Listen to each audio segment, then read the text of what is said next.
दोस्तों नमस्कार। दोपहर मेट्रो डिजिटल टीवी के संग में मैं बात कर रहा हूँ इस बार गुजरात में हुए अचानक मंत्रिमंडल के फेरबदल की।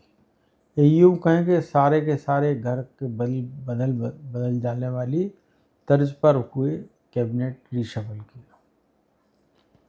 बिहार में जब सारा ध्यान एनडीए सरकार की ओर से बीजेपी ने लगा रखा है, क्योंकि उसे पता है कि जितनी संख्या वो बीजेपी 101 जो सीटें उसको मिली हैं, उसमें जितने से ज़्यादा संख्या वो जीतेगी उतनी ही एनडीए सरकार बनने की संभावना प्रबल होगी, वरना उनको जोड़ तोड़ करके सरकार बनाना पड़ेगी। और इस कवायद के बीच बिहार चुनाव की चलती कवायद के बीच में जो है अचानक गुजरात के सरकार में भूपेंद्र पटेल की सरकार में फेरबदल हो जाना एक बहुत हैरत के रूप में देखा जा रहा है। लेकिन इसके जो मोटे मोटे 2-3 कारण समझ में आए हैं, उनमें पहला तो ये कि वहाँ पर 2027 में होने वाले विधानसभा चुनाव के पहले नगरीय निकायों के चुनाव होने हैं, जिनको आप मिनी विधानसभा के चुनाव भी कह सकते हैं। दूसरा ये कि जो भूपेंद्र पटेल के जो कैबिनेट में जो अभी 19 सदस्य थे, उनकी जो संख्या में जो अधिकतर मंत्रियों के खिलाफ एंटी इनकम्बेंसी का फैक्टर, भर्तियों में स्थायीकरण का फैक्टर नौकरियों में, उसके अलावा भ्रष्टाचार और एंटी इनकम्बेंसी के इस दौर से निपटने के लिए मोदी ने अचानक ये फेरबदल का फैसला ले लिया। और मोदी की इस फेरबदल के फैसले के पीछे अमित शाह की भी भूमिका ज़्यादा रही है, क्योंकि वो ज़मीनी फीडबैक उन्होंने जो मोदी को दिया उसने उनको चिंता में डाल दिया कि कहीं ऐसा ना हो कि बिहार विधानसभा चुनाव में अगर वो जीतते हैं तो या एनडीए की सरकार फिर रिपीट होती है तो कहीं ऐसा ना हो कि गुजरात में रंग में भंग पड़ जाए। तो इसलिए जो 19 मंत्री जो बनाए गए थे भूपेंद्र पटेल की अगुवाई में, उनमें से 10 को घर बैठा दिया गया और 19 नए विधायकों को मंत्री बना दिया गया। और जो देश के विख्यात क्रिकेटर हैं रविंद्र जडेजा, उनकी पत्नी अविवा जडेजा के साथ में जो है मनीषा वकील और दर्शना वाघेला को भी मंत्रिमंडल में शामिल कर लिया गया, जो कि गुजरात में अब तक किसी भी मंत्रिमंडल में महिलाओं की सर्वाधिक संख्या है।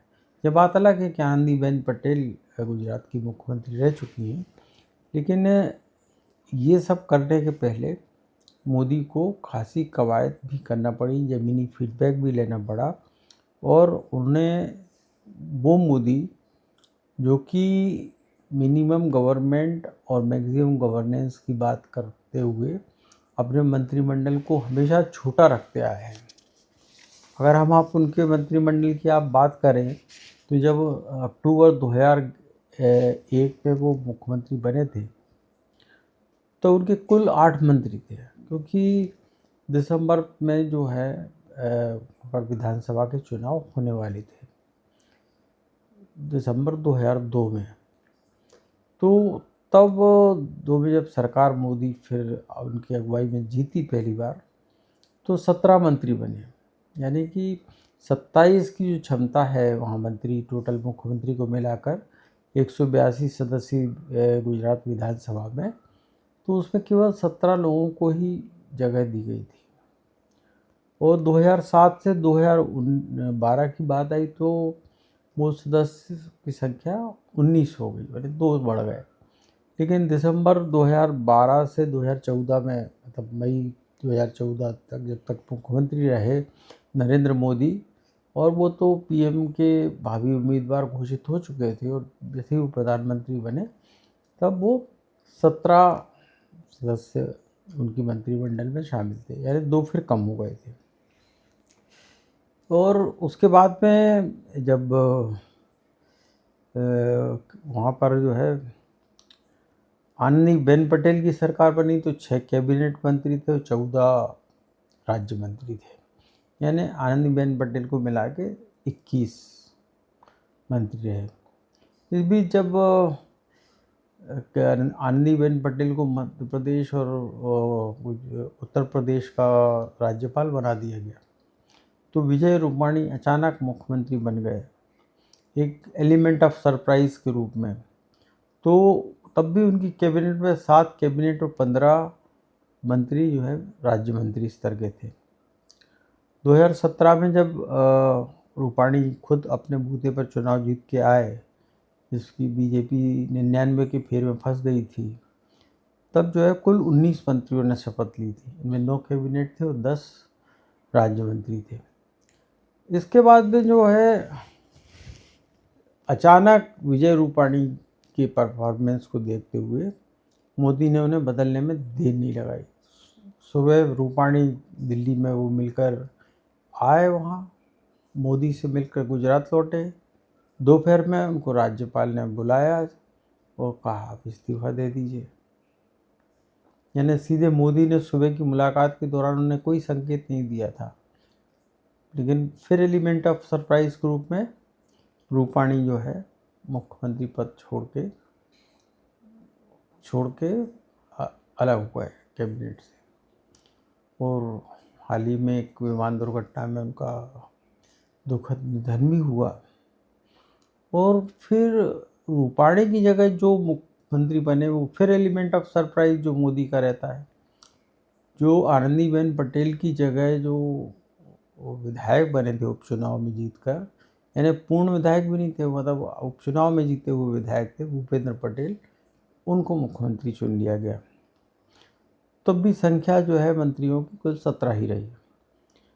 लेकिन जब 22 में चुनाव हुए तो भूपेंद्र पटेल ने सारे रिकॉर्डों को तोड़ते हुए जो जीत मोदी या और उनके दूसरे मंत्री मुख्यमंत्री आनंदीबेन पटेल हो चाहे विजय रूपाणी हो वो हासिल नहीं कर सके हों, वो भूपेंद्र पटेल ने कर दिखाया। और जो कभी 2017 में 99 के फेर में बीजेपी फंस गई थी, वो 150 के आंकड़े को पार कर गई। और अब भूपेंद्र पटेल की सरकार का जो असली परीक्षण होने जा रहा है नगरीय निकाय चुनाव का, वो जो फीडबैक मिला तो उसके आधार पर जो है कैबिनेट में सारी कैबिनेट से इस्तीफा करा के 10 मंत्रियों को चलता करके 19 विधायकों को मंत्री बना के जाति क्षेत्रीय सारे समीकरणों को फिर से नए सिरे से नवाजा गया।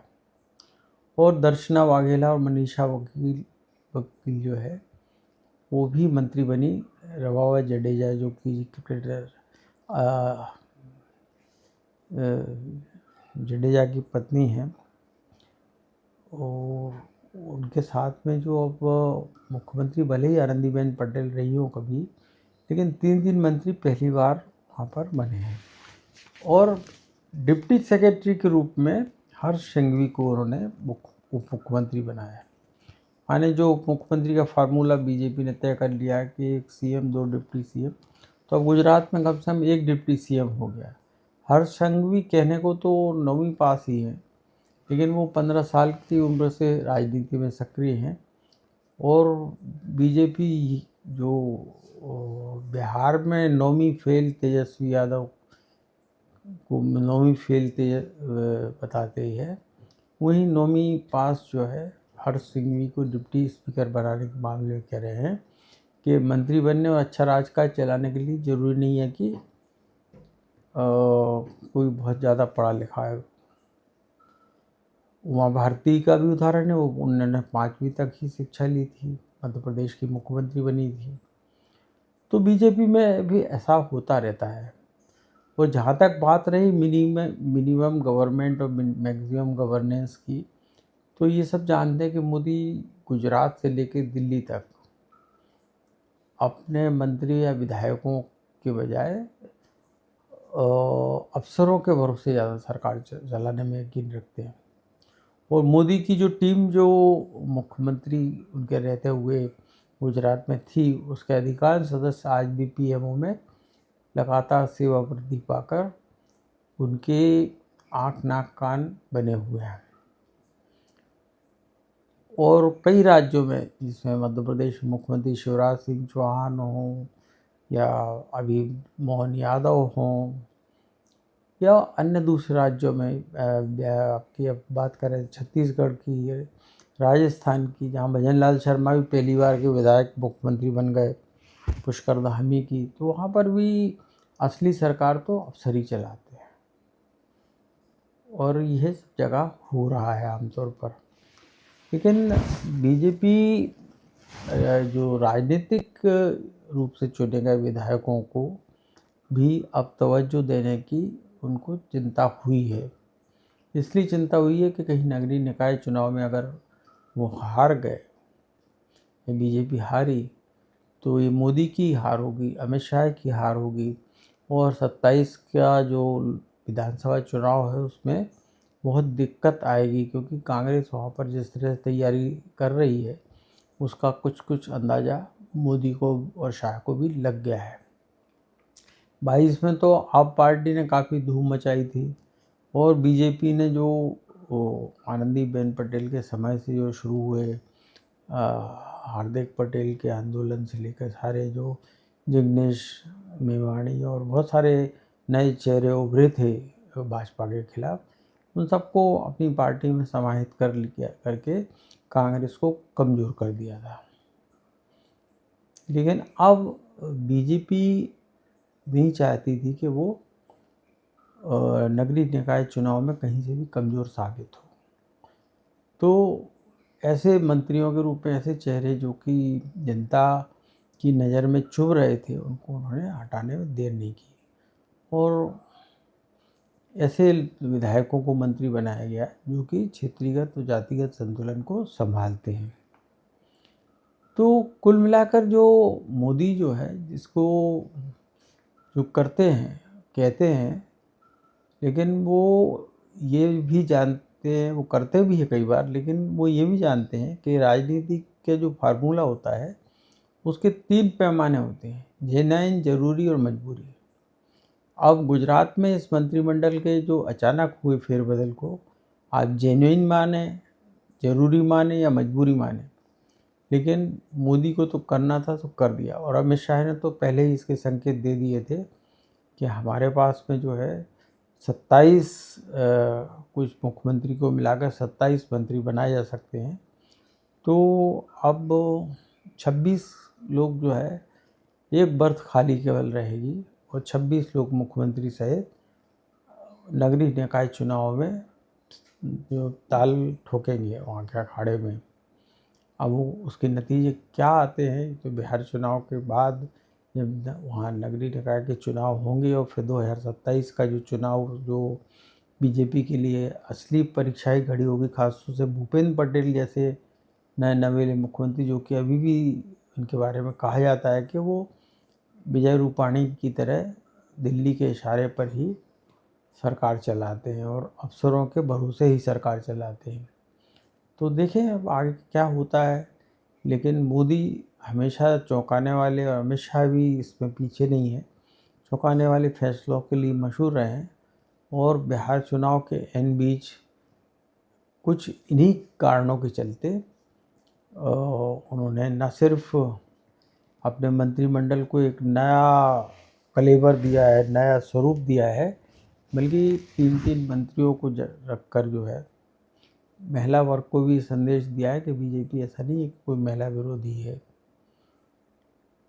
अब बाकी चीज़ें तो सियासत में हर दिन उलट पुलट होती रहती है, समीकरण बदलते हैं, उलटते हैं, पलटते हैं। क्या होगा आगे, इसके बारे में आपके लिए दोपहर मेट्रो के जरिए हम आपको अवगत कराते रहेंगे। आपको ये अंक कैसा लगा, इसके बारे में अपनी राय ज़रूर दें। अगर अच्छा लगे तो शेयर करें, सब्सक्राइब करें और हमारे साथ जुड़े रहें। अगले अंक में फिर किसी नए मुद्दे के साथ आपसे फिर होगी मुलाकात। तब तक के लिए नमस्कार।